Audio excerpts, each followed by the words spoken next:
오늘의 주요 뉴스입니다. 정부는 오미크론이 국내에서 우세종이 되면서 당분간 확진자 증가는 불가피할 것으로 진단했습니다. 다만 60세 이상의 3차 접종이 늘어나면서 위중증 환자는 300명대로 줄었다고 분석했습니다. 예방접종을 마친 무증상이나 경증 환자의 재택치료 기간이 내일부터는 기존 10일에서 7일로 줄어듭니다. 다만 미접종자는 7일 이후에도 3일간 외출하지 않고 자율적으로 격리를 이어가야 합니다. 미국에서 코로나19 하루 평균 신규 확진자가 최근 열흘 사이 10만 명가량 줄었습니다. 또 코로나19로 입원하는 환자 수도 감소세로 돌아서면서 오미크론 확산이 고비를 넘긴 것 아니냐는 낙관론이 나오고 있습니다.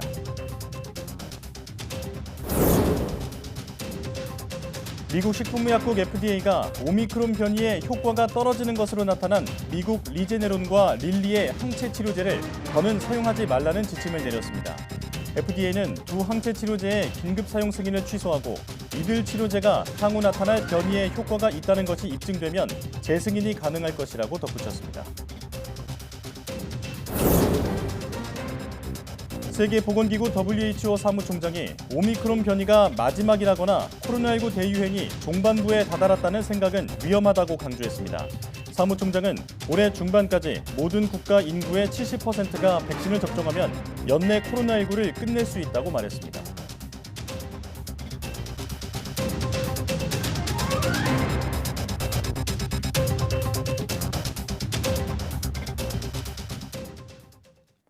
여러분 안녕하십니까? 사이언스 투데이 시작합니다. 정부는 오미크론 변이가 델타를 대체하면서 당분간 확진자 증가는 불가피할 것으로 내다봤습니다. 중앙재난안전대책본부는 25일 코로나19 국내 발생이 8,356명으로 지난주 같은 요일에 비해 2배 이상 늘었다며 앞으로도 이 같은 증가세가 불가피하다고 평가했습니다. 또 확진자는 증가하고 있지만 60살 이상 3차 접종률이 84.9%로 높아 위중증 환자는 300명대로 줄었다고 분석했습니다. 다만 18살 이하 청소년 확진자는 2,438명으로 전체 확진자의 29.2%에 달해 증가세를 우려했습니다. 3차 접종을 받았거나 2차 접종 후 14일이 지나고 90일이 되지 않은 무증상이나 경증 환자는 26일부터는 재택치료 기간이 10일에서 7일로 줄어듭니다. 다만 미접종자는 7일 이후에도 3일간 외출하지 않고 자율적으로 격리를 이어가야 합니다. 중앙재난안전대책본부는 이 같은 방향으로 재택치료 관리 체계를 효율화한다고 밝혔습니다. 이와 함께 현재 360여 곳인 재택치료 관리 의료기관을 이달 말까지 400곳 이상으로 확충하기로 했습니다. 또 환자를 원활하게 대면 진료하기 위해 현재 51곳인 외래진료센터도 다음 달 말까지 90곳으로 늘릴 계획입니다. 최근 8주간 코로나19 사망자와 위중증자 절반 이상이 백신 미접종자거나 1차까지만 접종한 사람이었습니다. 중앙재난안전대책본부는 브리핑에서 지난해 11월 21일부터 올해 1월 15일까지 만 12세 이상 인구 가운데 접종 여부에 따른 확진자, 위중증 환자, 사망자의 비율을 공개했습니다. 중대본은 최근 8주간 12살 이상 확진자의 28%, 위중증 환자의 58%, 사망자의 59%가 미접종자이거나 1차 접종까지만 완료한 경우였다며 12살 인구 가운데 6.9%인 미접종자가 위중증, 사망자의 절반 이상을 차지하고 있다고 설명했습니다. 또 미접종자가 차지하는 위중증 사망자의 비중이 점차 커지고 있다고 밝혔습니다. 오미크론 변이가 급속 확산하는 가운데 전국 1,100여 개 학교가 이번 주 개학을 맞으면서 학교 방역 상황에 대한 우려가 커지고 있습니다. 전국 초등학교 중 이번 주에 겨울방학이 끝나고 개학하는 학교는 840개교, 중학교는 151개교, 고등학교는 198개교입니다. 교육부는 오미크론 변이가 우세종이 된 상황을 반영한 학교 방역 지침을 설 연휴 이후 발표할 예정입니다. 서울시 교육청도 기존 방역 지침을 상황에 맞게 개정하는 것을 검토하고 새학기 개학 전까지 한 달을 특별 방역 대책의 달로 운영하기로 했습니다. 오미크론 변이가 확산하면서 집단 생활을 하는 군에도 비상이 걸렸습니다. PCR 검사 인력을 기존의 3배로 확대하는 한편 올해도 예비군 소집 훈련을 취소할지 검토에 들어갔습니다. 보도에 이승윤 기자입니다. 코로나19 변이 중인 오미크론 확산에 집단 감염에 취약한 군도 비상이 걸렸습니다. 우선 부대 역학 조사관을 기존 대비 3배로 늘려 350여 명을 국군 의무학교에서 양성합니다. 민간에선 고위험군만 PCR 검사를 하도록 방침이 변경됐지만 군은 인력 보강과 민간 위탁 검사 확대 등을 통해 PCR 검사 역량을 최대한 확충한다는 방침입니다. 다만 검사 역량이 부족해질 경우에는 우선 순위에 따라 PCR 검사를 시행하며 신속 항원 검사를 확대하기로 했습니다. 격리자 관리 부담을 줄이기 위해 접촉자, 휴가 복귀자 등에 대한 격리 기간은 10일에서 7일로 단축합니다. 격리자가 늘면 군내 격리 시설을 확충하고 민간 시설 임차도 적극 추진할 계획입니다. 군은 휴가 통제는 고려하지 않고 있지만 방역 역량을 초과하면 고강도 거리두기 방안을 시행한다는 방침입니다. 이런 가운데 국방부는 코로나19 여파로 2년 연속 시행하지 못한 예비군 소집 훈련도 고심하고 있습니다. 오미크론 우세종화의 영향이라든지 이에 따른 방역 대응 상황을 종합적으로 고려해서 3월 중에 시행 방안을 발표할 예정입니다. 통상 1월 말 전후로 시행 방침을 발표해 왔지만 발표 시기를 미룬 건 오미크론 확산 상황을 고려하겠다는 의미로 풀이됩니다. 또 해외 파병 부대의 경우 먹는 치료제 보급이 최종 승인을 받은 만큼 긴급 항공 택배로 전달하고 추가 접종도 서둘러 마칠 예정입니다. YTN 이승윤입니다.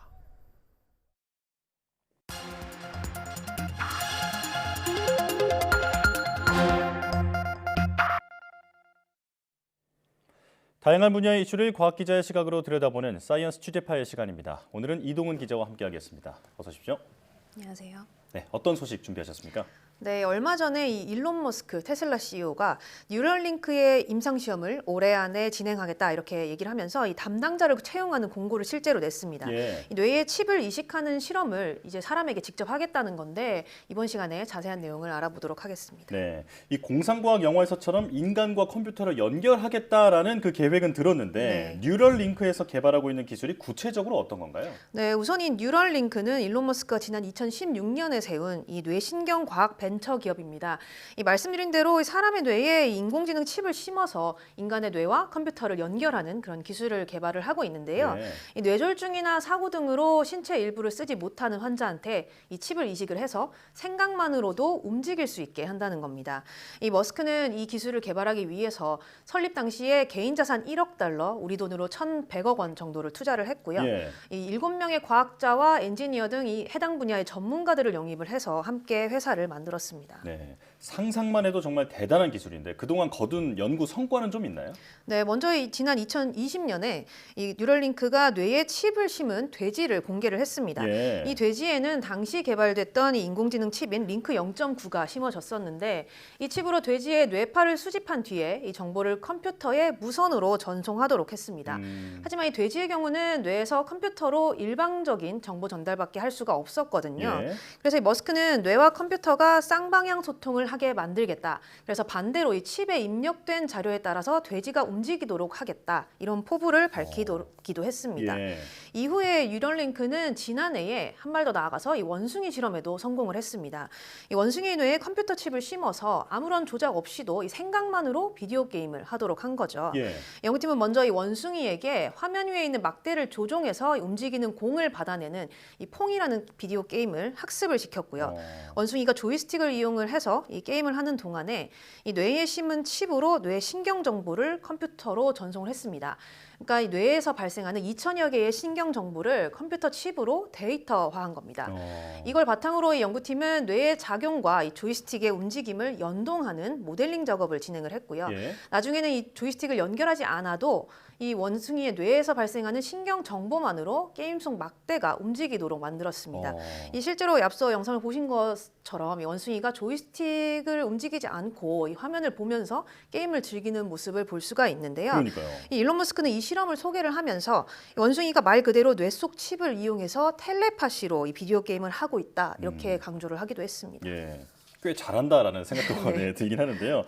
자, 영화 속 장면이 정말로 현실이 되고 있다라는 생각이 드는데, 자, 그렇다면 이제 뇌와 컴퓨터를 어떤 방법으로 연결하는 건지 그 원리를 좀 알아볼까요? 네, 뭐 이렇게 뇌와 컴퓨터가 직접 상호작용할 수 있게 하는 이런 기술은 이미 오래전부터 연구가 시작이 됐습니다. 예. 이 뇌 컴퓨터 인터페이스, BCI라고도 부르는데요. 1970년대에 처음으로 연구가 시작이 됐지만 성과가 좀 미미하다가 2010년대에 들어와서 이제 첨단 센서라든가 또 이 인공지능 기반의 분석 기술이 발전을 하면서 연구가 활발히 진행이 됐습니다. 네. 이 기술적으로 보면 이렇게 뇌에 칩을 이식하는 방법은 두 가지가 있는데요.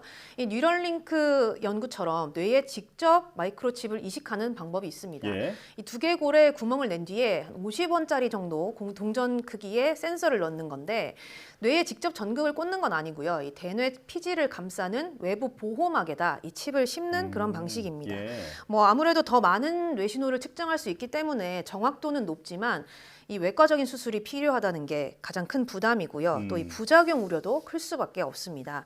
뭐 머스크는 사실 이 기술을 소개하면서 좀 간단한 수술이다 이렇게 설명을 했거든요. 직접 한번 들어보시겠습니다. You remove about a coin-sized piece of skull, and then the robot inserts the electrodes. We'll talk more about that later. Then the device replaces the portion of skull that was removed, and we basically close that up with actually super glue, which is how a lot of wounds are closed, and then you can just walk around right afterwards. It's pretty cool. And we actually ultimately want this robot to do essentially the entire surgery. So in everything from incision, removing the skull, inserting the electrodes. And we feel confident about getting the link procedure, the installation of a link, done in under an hour. So you can basically go in the morning and leave the hospital in the afternoon. 네, 이렇게 뇌와 컴퓨터를 연결하는 또 다른 방법은 이 외부에 있는 장치를 이용을 하는 건데요. 예. 이 머리에다 헤드셋이라든가 헬멧 형태의 장비를 써서 뇌파를 측정하는 겁니다. 뭐 수술이 없고 또 언제든지 썼다 벗었다 할 수 있어서 쉽게 이용할 수는 있지만 아무래도 정확도는 좀 떨어진다는 단점이 있습니다. 네. 자, 그런데 뉴럴링크 외에도 그동안 이렇게 뇌에 칩을 심는 시도는 꽤 이어져 온 걸로 알고 있거든요. 지금 이게 어느 수준까지 개발이 진행됐습니까? 네, 이 머스크 이전부터 이 BCI 연구는 활발히 진행이 되었었는데요. 예. 뭐 예를 들자면 이 미국 유타대에서는 시각장애인의 뇌에다가 미세한 전극을 이식한 뒤에 특수 카메라 안경을 이용을 해서 일시적으로 글자를 읽고 또 사물의 형태를 구분하도록 하는데 성공한 적이 있고요. 네. 또 미국 브라운드 연구팀은 사지가 마비된 환자 2명에게 이 뇌 전극을 심어서 뇌 신호로 컴퓨터를 조작하거나 로봇팔을 작동하는데도 성공하기도 했습니다. 뭐 국내에서도 이런 비슷한 연구가 진행이 되고 있는데 뇌 속의 칩을 이용해서 신경세포의 신호를 확인을 하고 또 이걸 이용해서 질환을 규명하는 그런 연구들도 이루어지고 있습니다. 네. 그야말로 뇌만 멀쩡하다면 이제는 장기를 컴퓨터로 대체할 수 있는 지금 그런 기술이라는 건데요. 네. 이게 궁극의 어떤 치료법이 될 수 있다 보니까 의료 분야에서 큰 주목을 받고 있을 것 같은데 어떤가요? 네, 그렇습니다. 이 뇌에 칩을 심으면 한마디로 이 마비된 신경을 대신을 해서 신호를 전달할 수 있게 되니까 아무래도 이렇게 움직임에 제약이 있는 마비 환자들에게 가장 먼저 적용이 될 수밖에 없습니다. 네. 실제로 이 머스크는 올해 말까지 신경 손상 환자들을 대상으로 임상 시험을 하겠다고 밝히면서 이 마비가 있는 환자들이 건강한 엄지손가락을 쓰는 그런 일반 사람들보다 스마트폰을 더 빨리 사용할 수 있을 것이다. 이렇게 말하기도 했습니다. 이게 생각만으로 이제 그 키보드를 조작하는데 그렇죠. 그런 네. 세상이군요. 자, 그런데 어떤 기술이든지 안전이 가장 중요하잖아요. 네. 그리고 또 이 뇌에 어떤 칩을 심는다는 게 그 인권적인 측면에서도 좀 저촉되는 면이 있을 것 같은데 이런 문제에 대해서도 논의가 이루어지고 있습니까? 네, 뭐 물론 기술적으로도 아직은 시작 단계입니다. 갈 길이 먼데 이 우선 사람의 뇌에 칩을 심는다는 것이 과연 안전성을 보장할 수 있느냐 뭐 이런 논란이 있고요. 예. 또 이 뇌와 컴퓨터의 의사소통을 가능하게 하려면 우선 이 뇌의 신호를 정확하게 해석을 해야 되잖아요. 그런데 인간의 뇌 자체에 대한 연구도 아직 완벽하게 이루어지지 않은 상태라서 그렇죠. 여기에 대한 우려도 뭐 제기가 되고 있습니다. 예. 또 말씀하신 것처럼 무엇보다 이 윤리적인 문제가 끊임없이 나오고 있는데 이 뇌 신호를 읽는다는 것은 결국은 사람의 생각도 읽을 수 있게 된다는 그런 얘기입니다. 그러니까요. 네. 실제로 이 머스크는 궁극적으로 이 뇌 속에 칩을 이식을 해서 사람의 생각으로 뭐 컴퓨터뿐만 아니라 스마트폰이라든가 우리 주변에 있는 각종 전자기기들을 모두 무선으로 통제할 수 있게 하겠다 하겠다 이렇게 밝혔는데 예. 이렇게 되면 반대로 인간의 정신이나 마음을 통제하는 것도 가능해질 수 있다는 거죠. 마치 뭐 영화 속에서나 나올 법한 이야기가 현실이 될 수 있다는 건데요. 이제 이렇게 뭐 기술 자체는 우리 눈앞까지 발전해 왔다고 볼 수 있을 것 같습니다. 네. 그런데 이런 기술을 활용하는 기준도 뭐 좀 선제적으로 마련이 돼야 할 것 같고요. 또 이 사회적인 측면에서의 고민도 함께 이루어져야 할 것 같습니다. 예. 곧 거대한 사회적 변화가 찾아올 거다 뭐 이런 예상이 되는데요. 기술과 제도 모두 이런 변화를 미리 좀 받아들일 수 있는 그런 준비를 시작해야겠습니다. 자, 사이언스 취재 파일 이동훈 기자와 함께했습니다. 고맙습니다.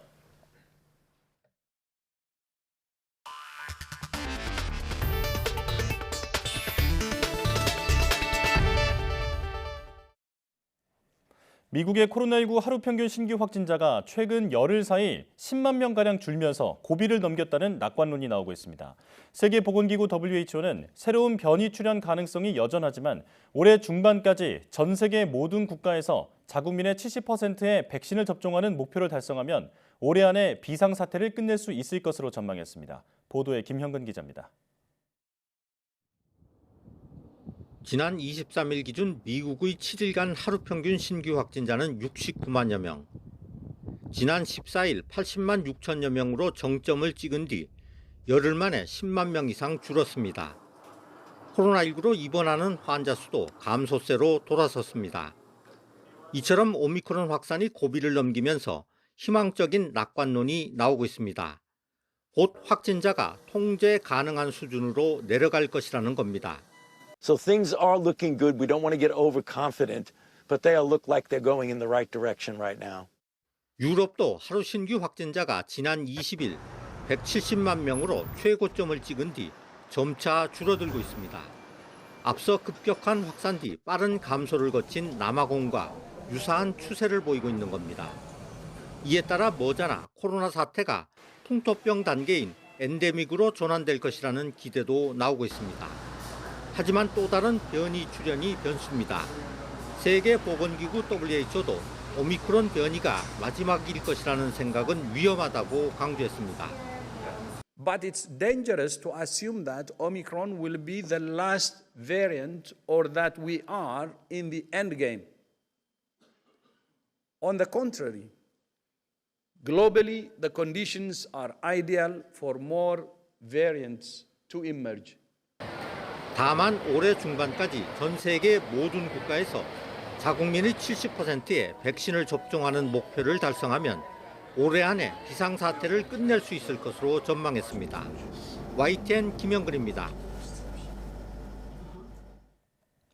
미국 캘리포니아가 청소년을 상대로 부모 동의 없이도 코로나19 백신을 맞을 수 있도록 하는 등 코로나19를 엔데믹, 즉 풍토병으로 다루는 방향으로 움직이고 있다고 일간 뉴욕타임스가 보도했습니다. 캘리포니아 주 의원들은 현지 시각 24일 학생들을 상대로 한 백신 의무화 조치와 관련해 개인적 신앙을 예외 인정 사유에서 제외하는 법안을 발의했습니다. 코로나19 백신을 미국인 대부분이 어린 시절에 맞는 홍역과 백일의 백신처럼 다뤄 이런 예외를 인정하지 않겠다는 것입니다. 뉴욕타임스는 이 법안이 코로나19가 대확산이 끝난 뒤에도 풍토병으로 남을 것이라는 전망 아래 장기적으로 대처하기 위한 패키지 중 하나라고 전했습니다. 프랑스와 독일 등 유럽에서 오미크론 변이로 인한 코로나19 확진자가 폭증세를 보이고 있습니다. 프랑스는 백신을 접종하지 않은 사람은 공공시설 출입을 금지하는 백신 패스 제도 시행에 들어갔지만 이스라엘에서는 무용론이 제기되는 등 나라마다 대응 방식이 엇갈리고 있습니다. 강성옥 기자가 보도합니다. 프랑스에선 현지 시간 24일부터 이른바 백신 패스 제도가 전면적으로 시행됐습니다. 16살 이상은 백신을 접종하지 않았을 경우 식당과 카페, 공연장과 경기장 등 공공시설에 출입할 수 없는 고강도 대응입니다. 일부 시민들의 반발도 있지만 최근에 폭발적인 확진자 증가세를 보면 불가피한 조치라는 반응이 대부분입니다. 프랑스에선 최근 일주일 동안 하루 평균 36만 명의 신규 확진자가 발생했습니다. se fâche, s'énerve, mais en fin de compte, nous ne sommes pas des scientifiques. Nous essayons de nous protéger. Nous essayons de protéger aussi les autres. C'est ça qui est important. 독일도 최근 일주일 동안 인구 10만 명당 신규 확진자가 840.3명으로 치솟았습니다. 연방정부와 16개 지방정부는 긴급회의를 열고 오는 3월부터 백신 접종을 의무화하는 방안을 본격 논의하기로 했습니다. 하지만 이스라엘 정부는 그린패스라 불리는 방역패스 제도 폐지 검토에 들어갔습니다. 오미크론 변이 때문에 돌파 감염이나 재감염이 속출하는 상황에서 백신 접종 여부를 공공장소 출입 허용 기준으로 삼는 것이 의미가 없다는 판단에서입니다. 이스라엘 보건부가 운영하는 자문위원회는 백신 접종 증명서보다는 항원 검사 등을 통해 확인된 감염 여부를 공공장소 출입 허용 기준으로 삼아야 한다는 입장을 밝혔습니다. YTN 강성욱입니다. 코로나19 백신을 2회 맞았으면 영국에 입국할 때 코로나19 검사를 받지 않아도 됩니다. 보리스 존슨 영국 총리는 현지 시간 24일 병원 방문 중 방송 인터뷰에서 코로나19 여행 규제를 완화한다고 밝혔다고 BBC 등이 보도했습니다. 존슨 총리는 영국이 사업가와 여행객들에게 열린 나라임을 보여주고 싶다면서 다른 나라보다 오미크론 변이를 빠르게 지나고 있다고 말했습니다. 다만 백신 미접종자는 종전대로 입국 전 검사와 입국 후 2일 내 유전자 증폭 검사를 받고 10일 자가 격리를 해야 합니다. 영국에선 27일부터는 실내 마스크 착용 의무와 코로나19 패스 사용도 없어집니다. 미국 식품의약국 FDA가 오미크론 변이에 대한 효과가 크게 떨어진다고 나타난 리제네론과 릴리의 항체 치료제를 더 이상 사용하지 말라는 지침을 내렸습니다. FDA는 코로나19 대응을 위해 두 항체 치료제에 내줬던 긴급 사용 승인을 취소한다며 이같이 밝혔습니다. FDA는 이들 치료제가 향후 나타날 변이에 효과가 있다고 입증되면 재승인하는 게 가능할 것이라고 덧붙였습니다. 앞서 리제네론과 일라이 릴리는 오미크론 변이에 대한 자사의 항체 치료제 효능이 기존 변이에 대한 효과보다 떨어진다는 자체 연구 결과를 발표했습니다. 화이자와 바이오엔테크의 코로나19 백신 부스터샷이 접종 뒤 4개월간 오미크론 변이에 강력한 보호 효과를 지닌다는 연구 결과가 나왔습니다. 텍사스대 의대와 화이자 바이오엔테크 연구진들은 백신 접종자의 혈청 샘플 조사와 중화 실험 등을 통해 이 같은 결과를 얻었다고 밝혔습니다. 연구 결과를 보면 화이자 부스터샷은 오미크론을 중화하는 강도를 증가시켰고 항체 수준은 시간이 지나면서 감소했지만 접종 4개월 시점에도 높은 수준의 오미크론 방어 효과가 지속됐습니다. 이번 연구 논문은 아직 동료 평가를 거치거나 정식으로 학술지에 게재되진 않은 상태입니다.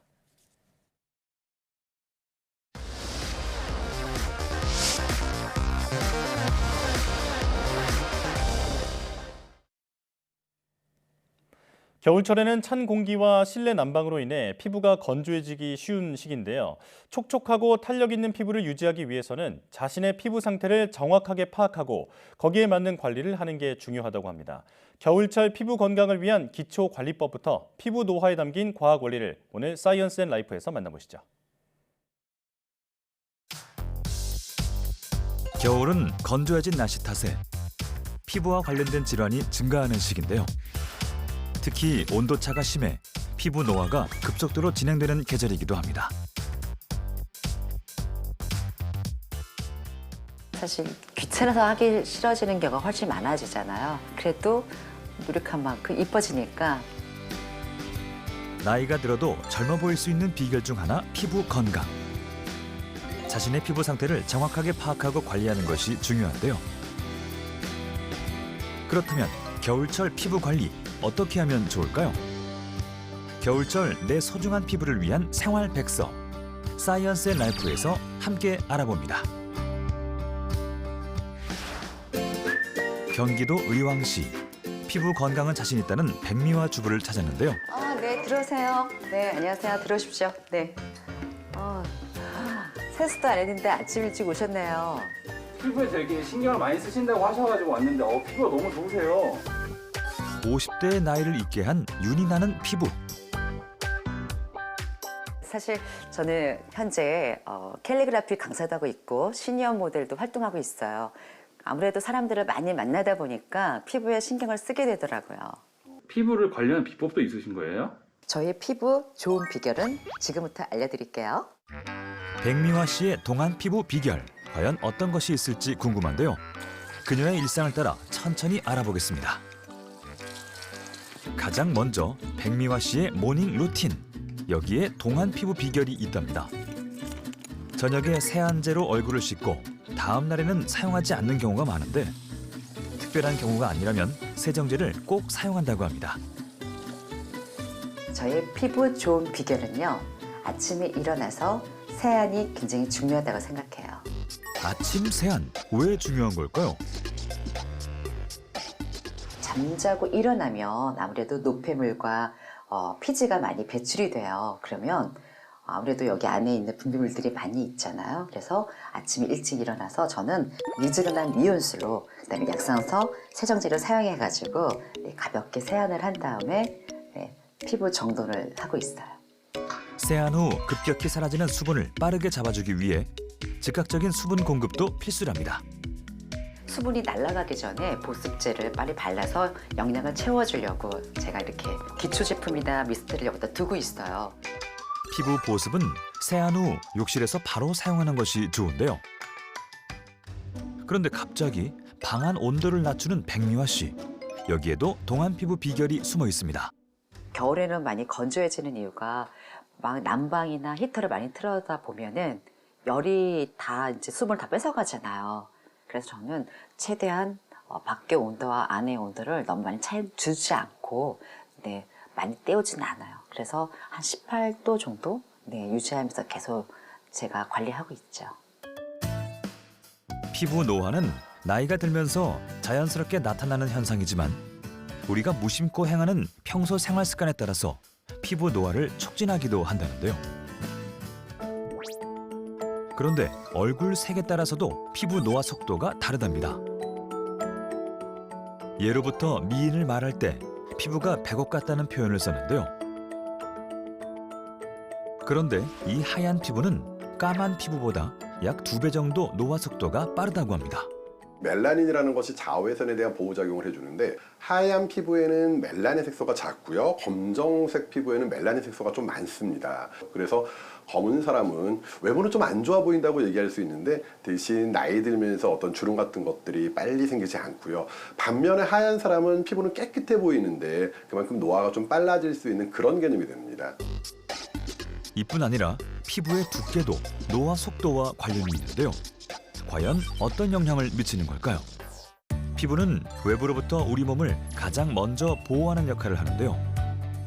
그 구성은 표피, 진피, 피하 지방층으로 이루어져 있고 가장 바깥층인 표피 두께가 피부 노화에 영향을 주게 된답니다.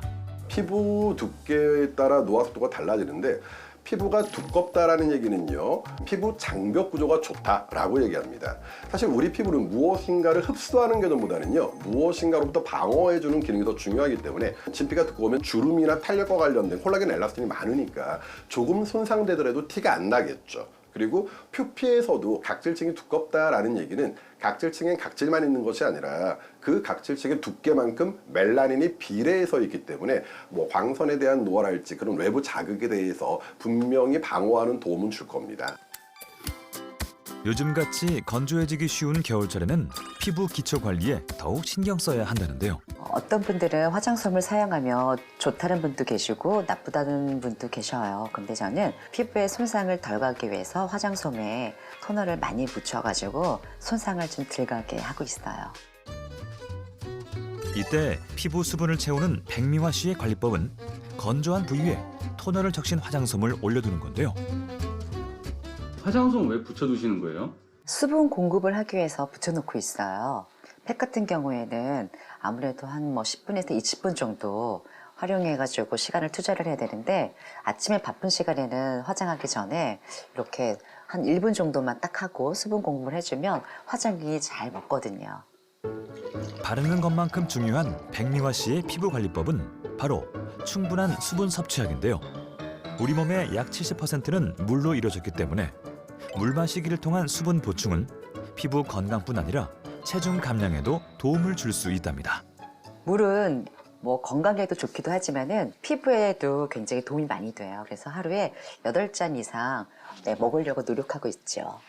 물을 마시는 것도 중요하지만 그 다음에 중요한 거는 얼굴 주름 중에 제일 많이 노안이 되는 게 눈가 주름이거든요. 그래서 눈가 주름에 나이크림을 발라주고 안쪽에서 바깥쪽으로 발라주고 있다 보니까 탄력을 좀 많이 유지하고 있는 것 같아요. 그리고 크림은 여러 가지 많지만 양을 너무 많이 바르지 않고 적당히 바른 다음에 많이 시간을 좀 둬요. 한 2, 3분 정도 시간을 두고 흡수될 때까지 있다가 다시 또 다른 제품을 사용하고 있죠. 그리고 마지막에는 선크림을 사용하고 있거든요. 네, 선크림을 너무 많이 사용한다고 해서 피부에 손상이 안 되거나 그러진 않아요. 그러니까 적당히 발라주면 좋고요. 요즘에는 화장하기 전에 팩트나 파우더에도 자외선 차단기가 다 이렇게 들어가 있어요. 그래서 저는 적당히 바르고 있습니다. 흔히 TV에서 남성 전용 화장품이라고 광고하는 것을 볼 수 있는데요. 이처럼 성별에 따라 화장품을 다르게 써야 하는 걸까요? 남녀 화장품을 구분하는 것보다는 자신의 피부 타입이 무엇인가 그렇게 사용하는 것이 훨씬 올바르다고 생각을 하고 있고요. 다만 남성들이 면도를 하기 때문에 그래서 면도와 관련된 용품 같은 경우에는 남성들이 써야 되겠지만 내가 건성이라면 남녀 화장품이 아니라 건성용, 내가 예를 들어 색소가 있다면 남녀가 아니라 미백 기능성 이렇게 사용을 하는 것이 올바르고요. 백미화 씨의 동안 피부 비결에는 이 빨래에도 있답니다. 빨래를 넣을 때면 집안 곳곳에 널어두는 편인데요. 바로 이 빨래가 건조한 실내의 가습기 역할을 대신합니다. 위에 다시 갈게요. 넣어서 여기에 나이가 들수록 처지는 피부를 위해 페이스 요가를 통해 피부 탄력 관리를 하고 있다는데요. 사실 귀찮아서 하기 싫어지는 경우가 훨씬 많아지잖아요. 그래도 노력한 만큼 이뻐지니까 네, 저는 관리를 하고 있습니다. 이런 철저한 관리 덕분에 시니어 모델로도 활동할 수 있었다는 백미화 씨. 이게 끝이 아닙니다. 외출할 때도 피부 수분 보충을 위해 물이나 차 종류를 꼭 챙긴다는데요. 외출하시는 것 같은데 화장도 안 하세요? 겨울철에는 많이 건조해지잖아요. 그래서 되도록이면 화장을 좀 안 하고요. 그다음에 이렇게 텀블럭에다가 뜨거운 물이나 차 같은 종류를 타가지고 가면서 자주 마십니다. 그렇다면 백미화 씨의 피부 상태는 어떨까요? 정확한 진단을 위해 서울의 한 피부과를 찾았습니다. 안녕하세요. 네네. 네, 앉으시죠. 네. 네네. 평상시에 요즘엔 이제 겨울이라 건조하잖아요. 그래서 보습제, 수분 이런 걸 수시로 많이 바르는데 제가 잘 하고 있었는지 그것도 궁금하거든요. 그러면은 얼굴 전반적으로 주름하고 잡티 부분에 대해서 체크를 한번 해보도록 하겠습니다. 동안 피부를 자랑하는 백미화 씨. 피부 노화 정도 등을 알아보기 위해 검사를 진행해 보는데요. 현재 피부 상태 검사를 통해 앞으로의 피부 상태까지도 예측해 이에 따른 관리가 이뤄질 수 있는데요. 그렇다면 백미화 씨의 피부 상태 어떤가요? 지금 이제 나이에 비해서 전체적으로는 피부 관리가 잘 된 것 같습니다. 근데 이제 모공과 홍조는 체질적인 부분이 크기 때문에 주름 쪽과 잡티가 적은 걸로 봐서 지금까지 관리를 아주 잘 하신 것 같습니다. 무엇보다 건조해지기 쉬운 겨울철에 피부에 신경 써야 하는 이유는 관리를 소홀히 하면 자칫 피부 질환으로 이어질 수 있기 때문인데요. 겨울철에는 아무래도 건조하기 때문에 건성습진이나 주부습진, 아토피 피부염, 비듬에 해당하는 지루성 피부염 이러한 것들이 잘 심해집니다. 그런데 우리 피부 중에 얼굴 부위가 다른 곳과 비교해 노화가 빠른 이유는 무엇일까요? 바로 다른 피부와 비교해 오랜 시간 자외선에 노출되기 때문인데요. 피부는 자외선에 노출되면 표면에 활성산소가 발생하는데 이 활성산소는 노화의 주범으로 피부의 세포막과 인지질, 단백질 등을 손상하게 해 피부가 얇아지고 탄력을 잃게 합니다. 그런데 나이가 들면 이 활성산소를 제거하는 능력이 감소하면서 피부 노화가 급속도로 일어나는데요. 이뿐 아니라 활성산소는 노화 촉진과 함께 피부암의 원인이 되기도 하는데요. 그럼 앞으로 제가 어떻게 관리를 잘 해야 하는지 네, 궁금해요. 겨울철에는 씻는 횟수를 줄이는 게 좋고요. 보습제를 꼭 샤워한 다음에 바른다고 생각을 하시는데 샤워 횟수를 줄이는 게 좋고, 그리고 샤워를 안 한 상태에서도 보습제를 덧발라주는 게 중요합니다. 일단 선크림을 해주는 거가 첫 번째로 중요하고요. 겨울철에도 자외선 차단제는 필수라고 합니다.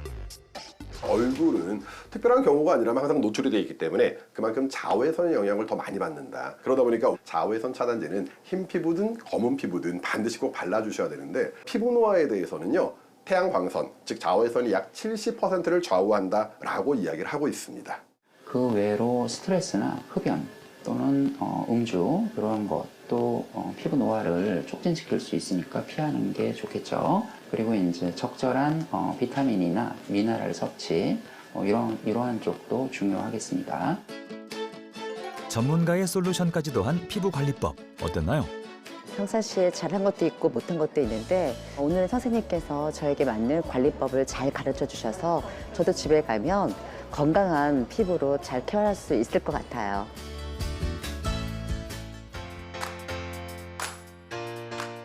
겨울철 피부 건강을 위한 생활 백서. 알려드린 정보들 잘 기억하셨다가 새해에는 피부 건강을 지키는 나만의 피부 관리법 실천해보시면 어떨까요?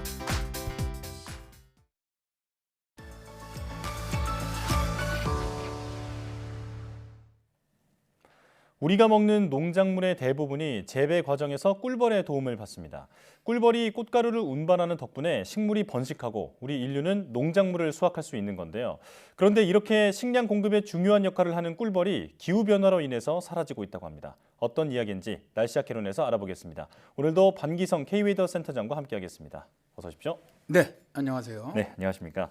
자, 하루 종일 쉬지 않고 꽃가루를 옮기는 꿀벌 덕분에 식물이 열매를 맺고 그리고 우리는 그 열매를 먹을 수 있는 거죠. 그런데 이렇게 중요한 꿀벌이 최근에는 사라지고 있다라고 들었습니다. 일단 꿀벌이 얼마나 줄어들었는지부터 알려주시죠.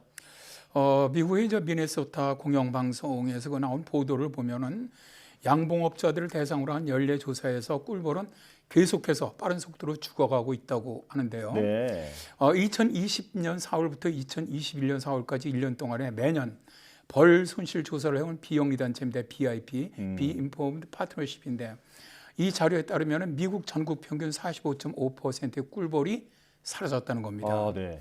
이러한 손실은 2006년 조사가 시작된 이래 두 번째로 높은 손실률인데요. 이 조사는 미국 꿀벌 군락의 약 7%에 해당하는 3,347개 양봉업자가 보고한 벌 사망률에 기반하여 작성한 것이라고 합니다. 꿀벌이 그런데 많이 사라지는 것이 겨울만이 아니라 최근엔 여름에도 증가를 하고 있는데요. 미국 내 벌 중에 일부 종은 멸종 위종 목록에 추가가 되었는데 2017년 하와이의 노란 얼굴벌 7종과 2018년 녹슨 얼굴 범블비, 봄부스 아피니 등이 상당히 사라지는 생물종에 포함되었다는 것이죠. 꿀벌이 멸종 위기종이 되고 있다, 이런 부분들이 참 놀라운데요. 자, 인류의 농업 역사와 그동안 함께해왔던 꿀벌이 갑자기 왜 이렇게 사라지고 있는 겁니까? 일단 과학지 사이언스는 가장 큰 원인으로 살충제, 그다음에 진드기, 세 번째로 기후변화 이렇게 얘기를 하고 있는데요. 이게 이제 지구온난화를 위한 기후변화, 그러니까 나쁜 날씨와 벌의 감소에 주요한 원인이라고 얘기를 하고 있습니다. 벌들이 이제 가장 많이 사라지는 것이 이제 군집 붕괴 현상이라고 부르는데요. 꿀과 꿀가루를 갖다 채집하러 갔던 벌집을 나갔던 벌들이 집으로 들어오지 않는 거예요. 그러다 보니까 집안에 남아있던 유충이라든가 여왕벌이 폐사하는 현상입니다. 양봉가들은 벌의 수가 갑자기 줄었다고 보고를 하면서 어른벌들은 갑자기 대부분 함께 사라져 버렸고 벌통 안에는 여왕벌과 유충만 남아있다가 다 죽어간다는 겁니다. 꿀과 꽃가루를 채집하러 나갔다가 이제 돌아오지 않아서 군집 자체가 폐사를 한다. 이게 분명히 이유가 있을 텐데 어떻게 분석하고 있습니까? 이런 원인을 가져오는 가장 큰 원인은 살충제입니다. 살충제가 이제 굉장히 큰 영향을 주는데 곤충의 중추신경계에 영향을 미쳐서 마비하고 죽음을 초래하는 비교적 새로운 종류의 살충제가 있습니다. 네오니코티노이드라는 이 살충제의 역할이 컸다고 하는데요. 벌들이 네오니코티노이드에 노출되면은 네. 그들은 집으로 돌아가는 길을 잊어버린다고 해요. 네. 그리고 두 번째가 기생충입니다. 예. 바라오 진드기라고 알려진 기생충들도 벌의 죽음에 책임이 있다고 하는데요. 이 진드기는 벌 군락에서만 번식할 수가 있는데 그들은 어른 벌과 어린 벌들에게 똑같이 영향을 미치는 흡혈 기생충입니다. 예. 그러니까 벌들은 결국 다리나 날개를 잃게 되고 죽게 된다는 것이죠. 그리고 세 번째가 기후변화입니다. 제레미 커 오타와 대학교 교수팀은 꿀벌들이 지구온난화 적응에 어려움을 겪고 있고 기온이 낮은 지역으로 이주하지 못하면서 죽어가고 있다라고 주장을 하고 있는데요. 예. 지구온난화로 인한 이상기후로 갑자기 기온이 내려간다거나 비가 많이 쏟아지면 적응하지 못해서 쉽게 죽을 수가 있고요. 또 지구온난화로 꽃이 피고 지는 기간이 짧아지면서 예. 꿀벌이 꿀을 모을 수 있는 기간도 짧아지는 것, 이것도 하나의 원인이라고 얘기를 합니다. 네, 그러니까 살충제와 기생충 그리고 기후 변화 같은 원인이 복합적으로 작용하고 있다는 건데요. 우리나라 꿀벌의 상황은 어떤가요? 제가 이제 다시 한번 좀 정리해서 말씀을 드리자면은 일단 꿀벌은 온도 변화에 민감한 변온 동물이거든요. 그래서 기온 변화에 쉽게 적응을 못합니다. 네. 그리고 꿀벌의 주 먹잇감은 꽃나무들이죠. 예. 근데 최근에는 봄에 피는 개나리나 벚꽃 뭐 이런 거 보면 우리가 이게 언제 피었는지 모르게 빨리 피어버리고 또 빨리 져버리거든요. 그렇죠. 그러니까 이런 모든 것들이 꿀벌 생존에 영향을 주는 것으로 보이는데요. 실제로 인천대학교 연구팀이 발표했던 벌꿀 감소와 기후변화의 연구를 보면은 지구온난화로 봄꽃의 개화 시기가 6일에서 8일 정도 앞당겨지고 있고 전국적으로 피는 시기가 짧아지면서 꽃이 피어 있는 기간은 짧아지고 있다고 그래요. 예. 그만큼 꿀벌들의 활동 주기가 짧아지고 꿀벌들의 먹이가 줄어들면서 영양은 결핍되는데 대기 오염 또 농약 오염이 늘어나다 보니까 개체수가 급속히 줄어든다는 것이죠. 실제로 최근 2년간 우리나라의 양봉 실적도 줄어들고 있는데요. 벌꿀 생산량 급감의 주요 원인은 기후변화입니다. 예. 우리나라 벌꿀 생산은 70% 이상을 아카시아 나무에 의존하고 있는데요. 아카시아 나무가 꽃을 피우는 봄철 날씨가 꿀벌 1년 작황을 좌우를 해요. 예. 그런데 2020년부터 2021년까지 2년 동안 봄철의 저온 현상으로 아카시아 나무 이 꽃들 개화 기간이 짧아졌고요. 예. 잦은 비 때문에 꿀벌의 활동도 부진했거든요. 그러다 보니까 한국양봉협회 경북도지에 따르면 양봉농가 꿀 평균 생산량은 2019년 벌통 한 개당 20.2kg을 기록을 했는데 예.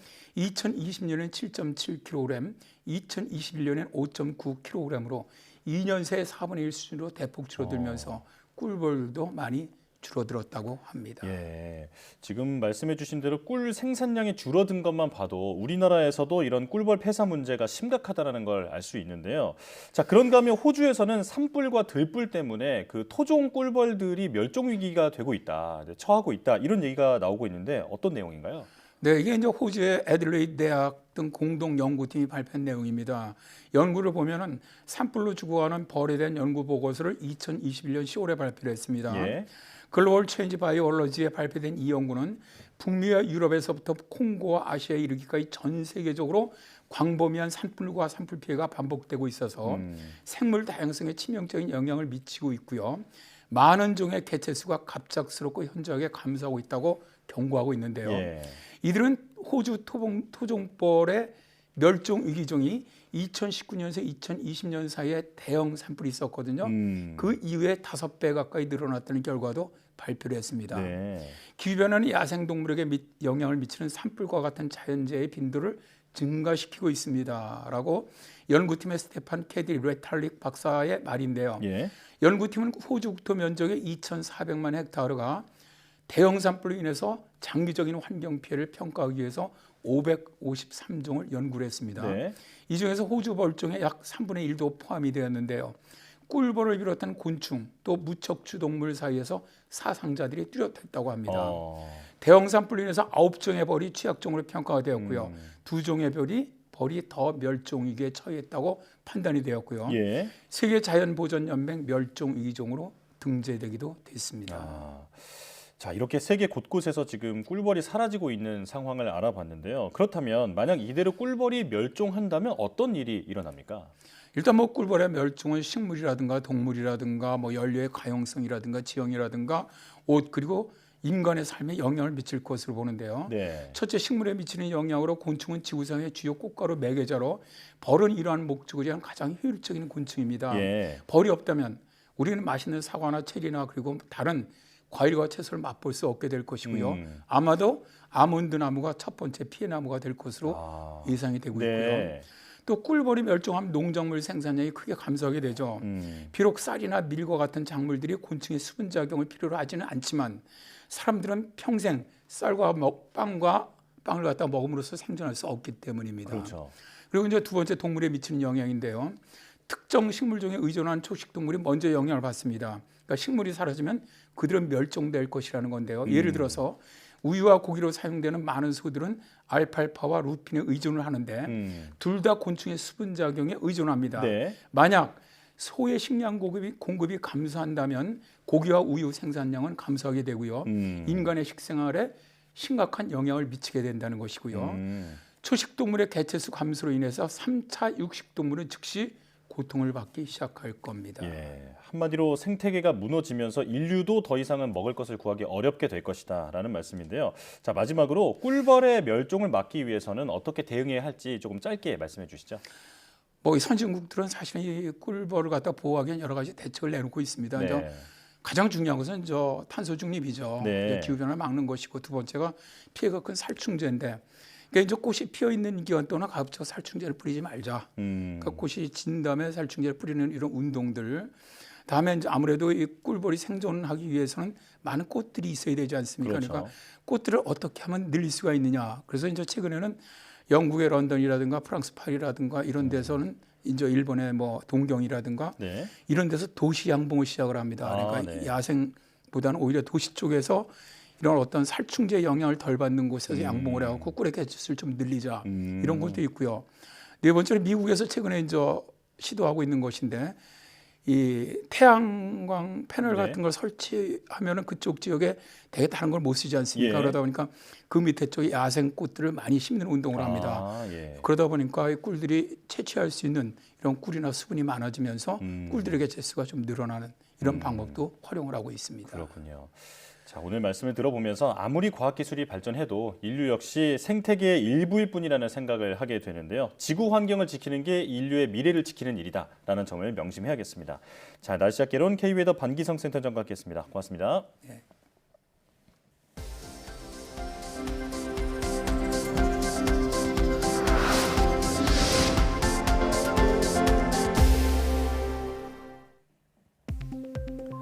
정부가 올해 나노와 소재 분야 기술 개발에 지난해보다 9.7% 늘어난 3,158억 원을 투입하기로 했습니다.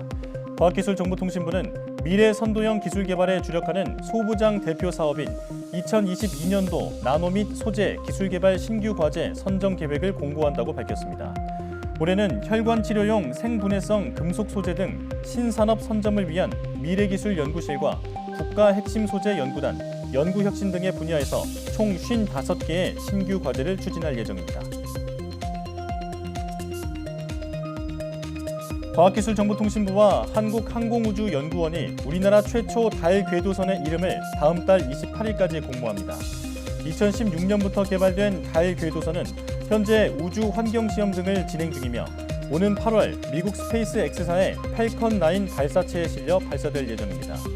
과기부는 제안된 달 궤도선 명칭 가운데 전문가 심사를 거쳐 대상 1명과 우수상 2명, 장려상 2명 등을 선정해 대상작을 달 궤도선의 공식 명칭으로 사용할 계획입니다.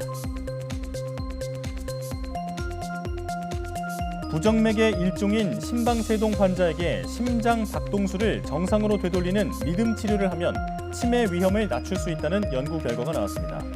세브란스 병원 연구팀은 지난 2005년부터 2015년까지 심방세동 진단을 받은 환자 41,135명을 분석한 결과 리듬 조절 치료를 한 그룹의 치매 발생률은 100명당 21명으로 맥박수 조절 치료를 한 그룹보다 상대적 위험도를 14% 낮추는 것으로 확인됐다고 밝혔습니다. 특히 70세 미만 환자가 리듬 조절 치료를 하면 치매 위험이 18% 줄었지만 80세 이상은 리듬 조절 치료에 따른 치매 예방 효과가 8%에 불과해 치료 시작 나이도 중요하다는 사실도 확인했습니다. 인류 역사상 가장 큰 우주 망원경인 제임스 웹 우주 망원경이 지구에서 160만 킬로미터 떨어진 관측 궤도에 도착했습니다. 미 항공우주국 나사는 웹 망원경이 지난해 12월 25일 우주로 발사된 지 한 달 만에 최종 목적지인 제2라그랑주점에 도착했다고 밝혔습니다. 이곳은 태양과 지구의 중력이 균형을 이루는 지점으로 열에 민감한 웹 망원경이 초저온 상태에서 최적의 관측 성능을 발휘할 수 있는 궤도입니다. 웹 망원경은 앞으로 5개월에 걸쳐 거대 주경과 부경, 과학 장비 등을 미세 조정하고 오는 6월부터 우주 관측에 나설 예정입니다.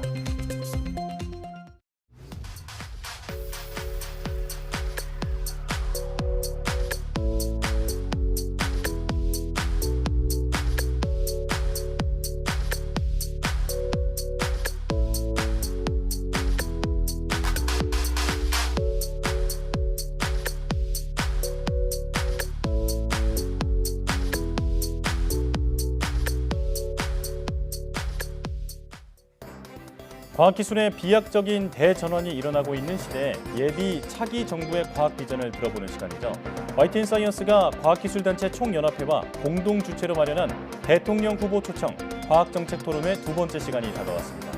지난주 더불어민주당 이재명 후보에 이어 이번 목요일인 27일에는 국민의당 안철수 후보의 과학정책 구상과 비전을 들어보겠습니다. YTN사이언스는 27일 오후 2시 15분부터 3시까지 45분 동안 안철수 후보의 토론회를 생중계해드리고 사이언스투데이 뉴스는 토론회에 이어 평소보다 1시간 이른 오후 3시에 시작하겠습니다. 많은 시청 바랍니다. 사이언스투데이 마칩니다. 여러분 고맙습니다.